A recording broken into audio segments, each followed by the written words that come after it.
Eu sou da igreja com a paz do Senhor. Eu vim aqui essa noite com a minha família prestigiar a apresentação da Johanna. Eu fui pego pelo laço. Mas Deus já vem falando comigo desde o início. Porque tem hora que a gente precisa, né? Daquele toque especial. Porque, como disse o pastor Júlio, aquela mulher do fluxo hemorrágico, ela teve um toque diferenciado. Porque quando Jesus para e diz, olha, alguém me tocou, os seus discípulos rapidamente falaram, tem um monte de gente tocando. Era uma multidão. Mas ele disse, mas de mim saiu virtude. Porque tem diferença no toque. Era um toque de fé. É um toque de quem realmente acreditava em quem ela estava tocando. E o que está acontecendo aqui nessa noite é um toque diferente. Com a tua adoração, com o teu louvor, com essa liberdade que estamos dando nessa noite para que o Espírito Santo sopre nesse lugar. Porque esta é a casa dele. Você é a casa dele. Eu e você pertencemos a ele. Abra sua Bíblia em Filipenses capítulo 2. Filipenses capítulo 2. O versículo 1. Filipenses capítulo 2 e o versículo 1.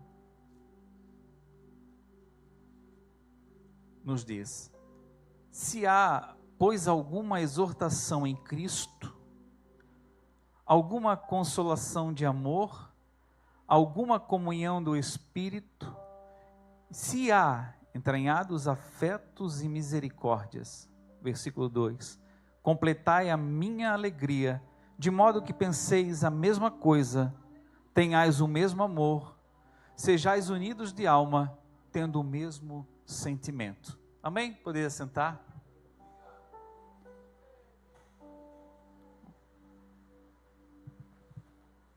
Hoje pela manhã, tivemos a nossa escola dominical falando sobre a obra do Filho. Deus Pai planejou a salvação. Jesus executou na cruz do Calvário. Passou pela humilhação, pelo sofrimento, mas foi obediente até a cruz. O diabo ofereceu atalho para Jesus. Quando ele estava lá no deserto, Satanás falou para ele, levou ele e mostrou todas as nações e disse, se tu me prostrares e me adorares, eu te darei todas as nações. Jesus sabia que as nações seriam dele. Só que Satanás estava criando um atalho. Mas Jesus ficou na dependência, na vontade de Deus e no propósito. E venceu o adversário com a palavra. Porque as 3 vezes que Satanás tentou ele disse, está escrito. E ele foi para aquela cruz, em meu lugar e no seu lugar. Foi uma substituição vicária, em nosso lugar. A cruz não era para Jesus. Jesus era um homem perfeito, imaculado, sem pecado. Aquela cruz era para mim e para você. Mas ele morreu em nosso lugar, para que eu e você tivéssemos vida, para que a salvação nos alcançasse. Isaías 53:5 diz que ele foi como um cordeiro mudo para ser morto. E isso aconteceria para que fôssemos transformados e curados. Ele morreu em nosso lugar para termos a oportunidade de sermos transformados e curados. E se você está aqui passando por tudo que você já tem passado, tudo que você já tem enfrentado, se você ainda está de pé, é porque o Senhor tem feito essa obra na tua vida e na minha vida, nos transformando, nos curando, porque são muitas as batalhas, são muitas as dores, são muitas as lágrimas. Às vezes na caminhada queremos parar, desistir, mas Jesus nos cura, transforma. O apóstolo Paulo, ele escreveu esta carta aos Filipenses quando ele estava na prisão. Mesmo ele estando preso em cadeias, a sua alma estava livre. Mesmo ele estando preso, ele se preocupava com a igreja de Cristo. Mesmo esse grande homem de Deus, que fez a vontade de Deus, estando lá preso, ele escreve essa carta aos Filipenses, junto com a carta de Colossenses, Filemão, cartas que foram escritas em prisões, porque há um problema na igreja, ou alguns problemas. Paulo, sabendo disso, escreve essa carta para começar a resolver.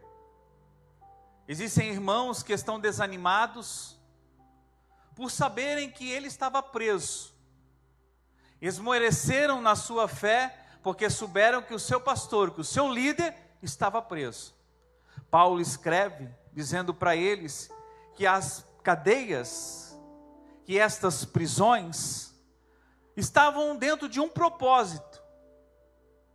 Ele poderia estar preso, mas ele estava fazendo a obra de Deus.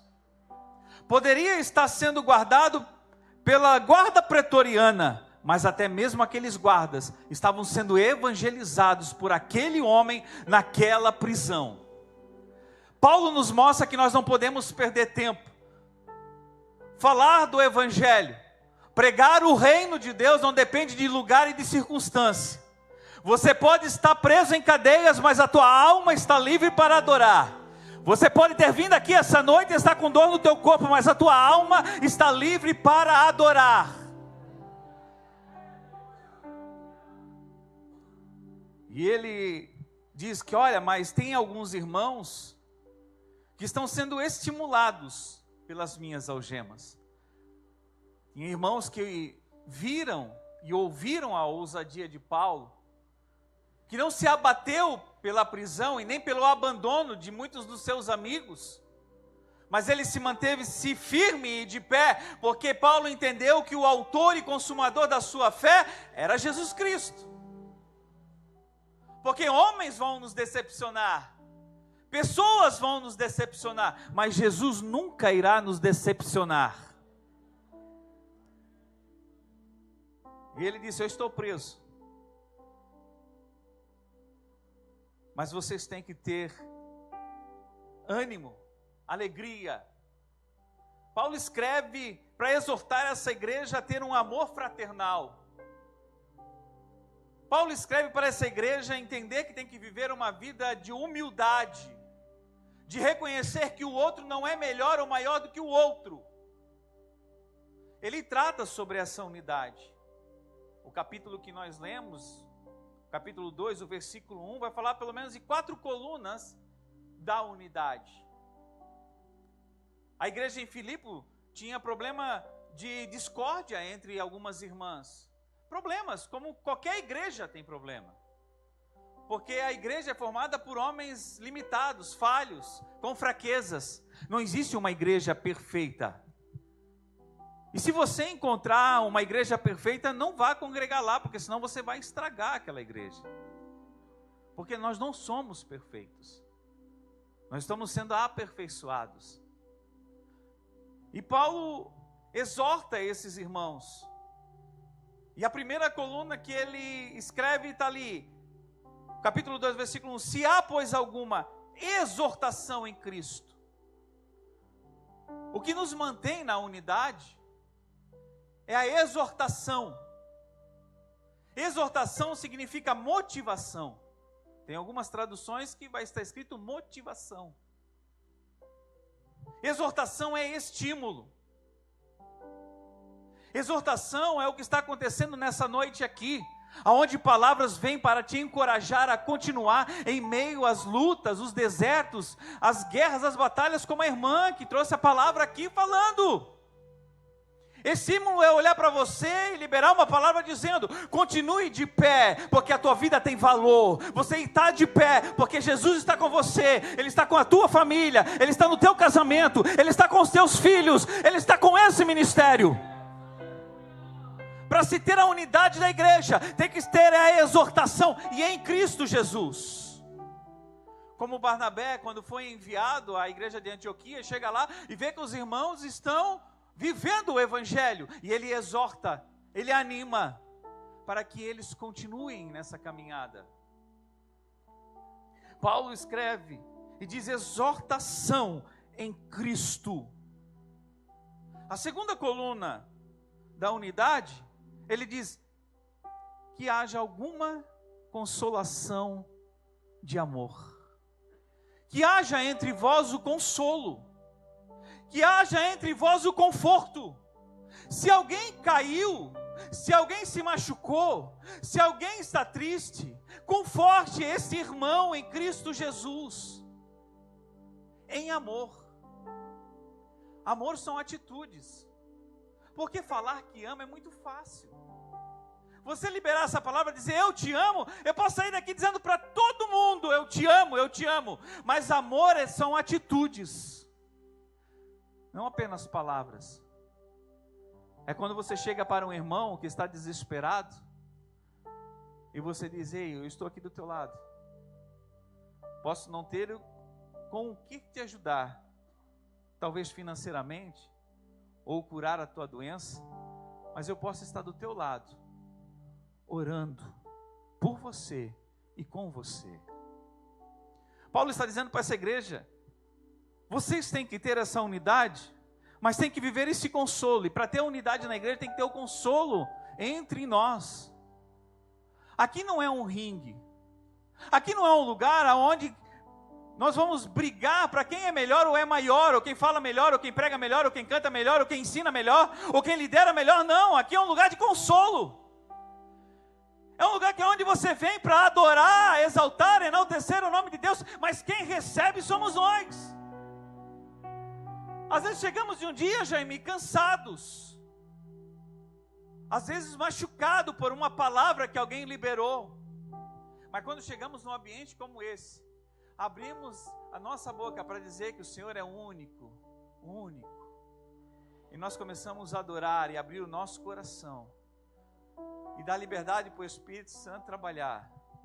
O consolo vem na nossa vida, o cansaço vai embora, o desânimo vai embora, porque Deus tem cuidado de nós. Deus tem cuidado da tua vida, né, irmã Clarice? É ela que eu estou vendo aqui, né? A irmã Joel. Deus cuida ou não Deus cuida? Deus cuida, não cuida? Essa família, a família do irmão Joel, teve um livramento. Deus guardou, porque quem viu aí o vídeo desse acidente, sabe que foi a mão de Deus. Deus tem cuidado de ti. Deus tem cuidado da tua casa. Deus tem cuidado da tua família. E nenhuma promessa cai por terra. Hein, Kiko? Não é verdade? Orações que estiveram diante de Deus, e que se você está de pé, é porque alguém tem orado por você. Para ter unidade, tem que ter o consolo, é de amor. Amor.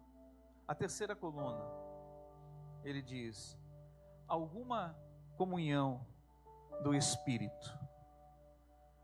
A terceira coluna que mantém a unidade é a comunhão. E é uma das coisas que Satanás mais tem trabalhado, é contra a comunhão, contra a unidade da igreja, é contra a unidade, a comunhão de um casamento, de uma família, de um relacionamento de pai com os filhos, no ministério, no departamento. Às vezes nós achamos que Ele está tão preocupado com o que nós conquistamos, com uma casa bonita, com um carro caríssimo. Não. O que Ele quer é acabar com a unidade da igreja, para o que nós estamos vivendo hoje seja interrompido, que essa alegria que nós estamos sentindo na presença de Deus seja perdido, porque Ele quer te jogar no chão, Ele quer acabar com a tua vida, Ele quer te colocar no lodo novamente. Mas quando há comunhão no Espírito, há fortalecimento. Quando há comunhão, há força. Porque não é só um que está lutando, mas é uma comunidade, é uma igreja. Paulo está dizendo para essa igreja: vocês têm inimigos. Tem pessoas que estão entre vocês, que estão desanimadas. Tem pessoas entre vocês que estão sendo desleais. Haviam no meio da igreja de Filipenses os ditos cristãos judaizantes, que acreditavam ora em Jesus Cristo, mas que não conseguiam se libertar das práticas judaicas, que queriam viver a lei, mas professar a fé em Cristo. Havia os cristãos filósofos, que queriam ora servir a Cristo, mas não queriam abandonar as suas filosofias, que disseminavam entre os irmãos heresias. E Paulo está dizendo: tem que haver comunhão entre vocês, tem que haver essa unidade no meio da igreja. A igreja só vai vencer o inimigo se houver a unidade, se houver comunhão. O teu casamento só vai prosperar se tiver unidade. A tua família só vai vencer se tiver unidade. A tua paternidade só vai avançar se tiver unidade, comunhão. O ministério da igreja só vai avançar se tiver a comunhão em nome de Jesus. E aí nós temos que parar com essas indiferenças, dessas picuinhas, desses pequenos detalhes, desses julgamentos, desses juízos, e começarmos a viver a verdadeira comunhão do Espírito, que é a coluna que fortalece a unidade. A quarta coluna que mantém a unidade, ele escreve: se há entranhados afetos e misericórdias. Para ver a unidade, tem que ter misericórdia. Misericórdia é sentir o que o outro sente, é prestar mais atenção no outro. Porque às vezes a gente passa despercebido, a gente pergunta: como é que você está? Está tudo bem? Mas está tudo bem, está tudo bem, mas não me conta o que está passando. Porque se eu ficar sabendo do teu problema, o problema passa a ser meu. Porque isso é igreja. Quando você abre a verdade, quando você fala, quando você mostra o que de fato está passando, isso passa a ser problema meu também, nosso. Mas ele diz que tenham entre vocês essa misericórdia, que há entre vocês o afeto, que há entre vocês o amor. E ele continua dizendo: completai a minha alegria, de modo que penseis a mesma coisa, tenham o mesmo amor, sejam unidos de alma, tendo o mesmo sentimento. Nada façais por partidarismo ou por vanglória, mas por humildade, e considere cada um superior a si mesmo. É olhar para o outro e entender que o outro é um servo, como você é servo. Olhe para o outro como o outro sendo melhor do que você, não que você é melhor do que o outro. Não tenham essa divisão, mas tenham cada um em vista o que é propriamente seu, senão também cada qual o que é dos outros. Aí ele continua, os versículos a seguir, falando sobre o exemplo de Cristo. Quando ele trata com a igreja a respeito desse amor que tem que haver na igreja, o amor fraternal, sobre a unidade, sobre o consolo, sobre a exortação, sobre a comunhão, sobre o afeto, sobre a misericórdia, sobre viverem em amor, em unidade nessa igreja, ele entra com o exemplo de Cristo. Ele diz: olha, tendem em vós o mesmo sentimento, tenham a mesma mente que houve também em Cristo Jesus. Jesus é Deus, Deus Filho. É o Deus transcendente, que está além do nosso entendimento. O que nós conhecemos sobre Ele está aqui na palavra, que fala dos seus atributos naturais, que fala da sua natureza divina, da sua glória. Ele diz: olha, mas Jesus, Ele, subsistindo em forma de Deus, não julgou como usurpação ser igual a Deus, mas se esvaziou. É um tapa na cara da igreja. É um confronto para nós, nos mostrando como nós devemos viver como igreja, mostrando como devemos viver como os filhos de Deus.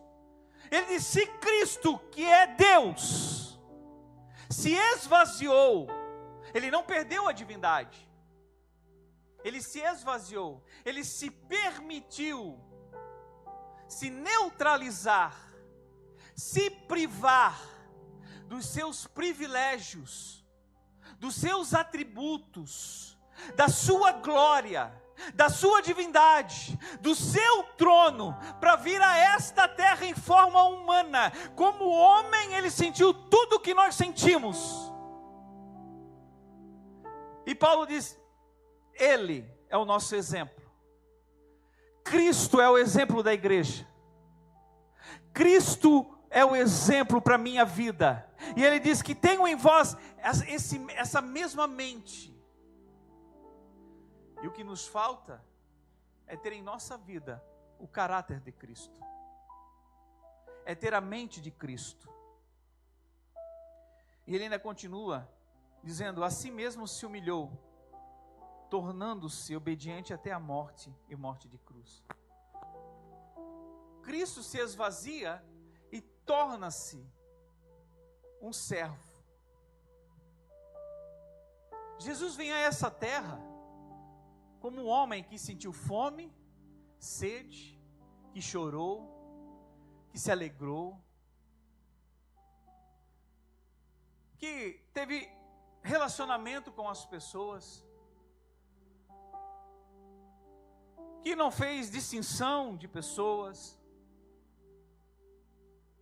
Toda a estrutura fisiológica e psicológica que um ser humano tem, Jesus teve, só que sem pecado. E esse Jesus veio em forma de servo, tornou-se humano, viveu uma condição humilde, submeteu-se às limitações humanas, para ter essa experiência humana.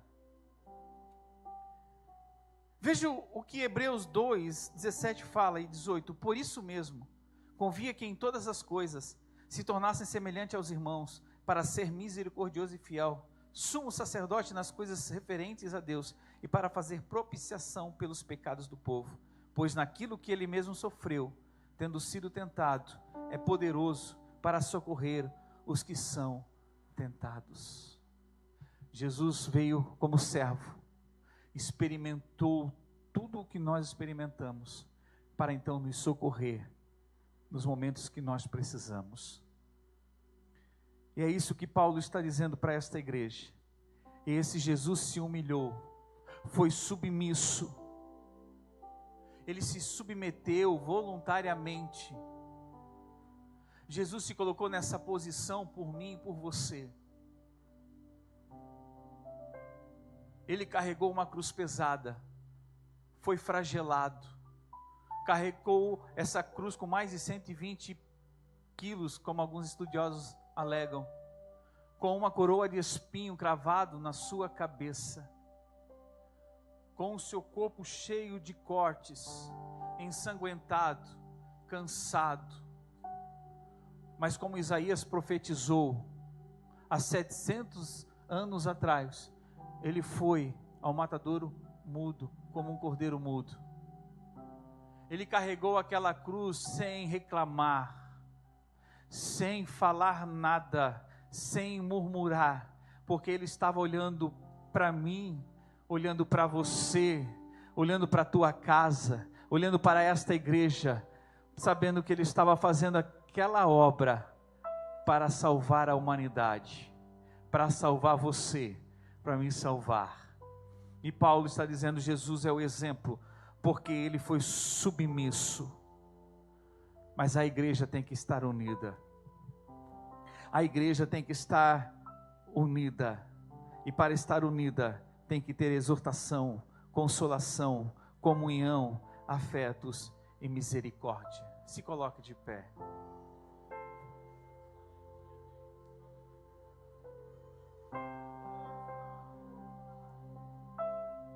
Paulo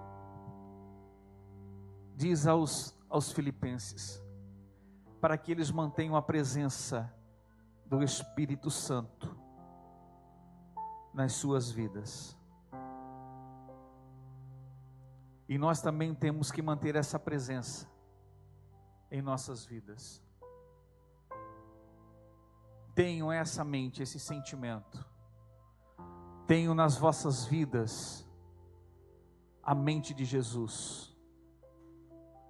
Vivam para Jesus. Vivam com Jesus. Você é especial para Ele. Não estou falando sobre ser preferido, mas eu e você somos especiais para Ele. Ele morreu por nós. Nós não merecíamos. Nós não temos mérito nenhum para estarmos aqui essa noite. Ele não te chamou porque você é bonito. Ele não te chamou porque você é rico. Ele não te chamou porque você é inteligente. Ele não te aceitou porque você é simpático. Eu e você não tínhamos nada para oferecer para Ele, mas foi o seu amor que nos alcançou, foi a sua graça que nos alcançou, a sua misericórdia que nos alcançou. E se estamos aqui, se temos essa liberdade de poder abrir a nossa boca e adorar a Ele, somente a Ele, seja grato, tenha uma vida de gratidão todos os dias. Se você está aqui, seja grato. Você vai sair daqui para sua casa ou para qualquer outro lugar, mas seja grato. Se amanhã você tiver esse privilégio de se levantar, abrir os teus olhos, seja grato. Amanhã quando você for tomar o teu café da manhã, nem que seja aquele pão com margarina, mas seja grato. Se você está nesse lugar, o Senhor te plantou nesse lugar, seja grato. Seja grato por tudo. Seja grato, porque se estamos aqui é porque Ele morreu naquela cruz. Aquela cruz era para o Edenilson, não era para Jesus. Ele era perfeito, mas Ele morreu em meu lugar, para que hoje eu pudesse estar aqui com a igreja dEle, pertencendo à família dEle. E Deus olhando para mim dizendo, meu filho. Eu olhando para você e dizendo, minha filha. Porque esse mesmo Jesus que foi humilhado, vai voltar para buscar a sua igreja. Ele disse para os seus discípulos que estavam pavorosos ali, dizendo, Senhor, mas o que vai acontecer? Ele disse, fiquem tranquilos, porque na casa do meu Pai há muitas moradas. Mas eu estou indo para lá para preparar, porque aonde eu estiver, vocês estarão comigo para sempre. E no lugar aonde Jesus está, não haverá mais o pecado. Na presença dEle, está lá em Apocalipse capítulo 21, do versículo 3 adiante. Naquele lugar não haverá mais pranto.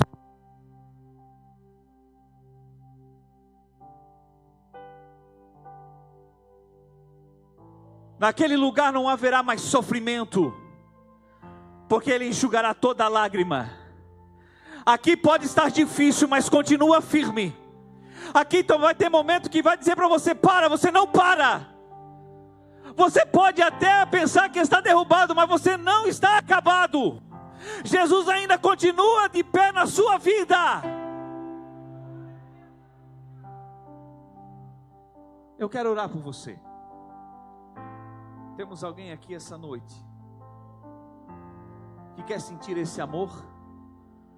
Temos alguém aqui essa noite que quer aceitar a esse Jesus Cristo que morreu pela tua vida também. Vem aqui na frente. Tome essa decisão hoje, porque é hoje que Ele quer mudar a tua história e a tua vida, quer te dar vida. Temos alguém?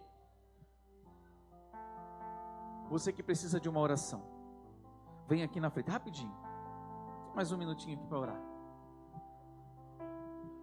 Não tenha vergonha não, de estar diante desse altar.